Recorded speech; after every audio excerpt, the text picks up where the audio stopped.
మహబూబాబాద్ జిల్లా తొర్రూరు మున్సిపల్ కేంద్రంలో జరుగుతున్న ఎన్నికల్లో భారీ మెజారిటీతో గెలిపించాలని 9 వార్డులో కాంగ్రెస్ బలపరిచిన కౌన్సిలర్ అభ్యర్థి పంచా కల్పనను ఇంటింటి ప్రచారం నిర్వహించారు। ఈ సందర్భంగా ఆమె మాట్లాడుతూ దళిత బిడ్డగా తనను ఆశీర్వదించి గెలిపిస్తే అభివృద్ధి చేస్తానని అన్నారు।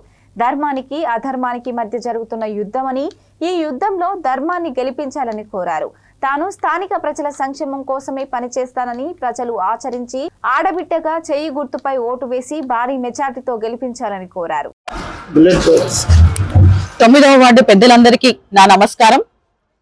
దయచేసి మీరందరూ కూడా పెద్ద మనసుతో నిండు మనసుతో నన్ను ఆశీర్వదించి మీరందరూ కూడా మీ పంజా కల్పన కాంగ్రెస్ పార్టీ చేతి గుర్తుకు ఓటేసి మీరందరూ కూడా ఆశీర్వదిస్తారని మిమ్మల్ని అందరినీ కూడా మనస్ఫూర్తిగా వేడుకుంటున్నాను।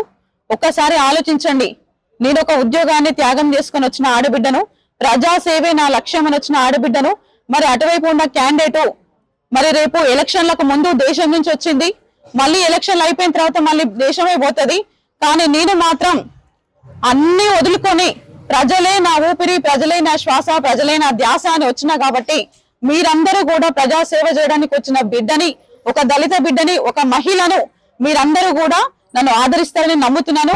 అదే విధంగా ఆర్టీసీ తల్లిదండ్రులు ఉన్నారు, అంగన్వాడీ అమ్మలు ఉన్నారు, పెన్షనర్లు ఉన్నారు, ఉద్యోగస్తులు ఉన్నారు, వారందరికీ కూడా నేను ప్రత్యేకించిన ధన్యవాదాలు తెలియజేస్తున్నాను। నన్ను అందరూ ఆదరిస్తున్నారు కాబట్టి మీరందరూ కూడా సకాలంలో వచ్చి మన కాంగ్రెస్ పార్టీ చేతి గుర్తుకు ఓటేసి నన్ను అత్యధిక మెజారిటీతో గెలిపిస్తారని విశ్వసిస్తూ మీ పంజా కల్పన।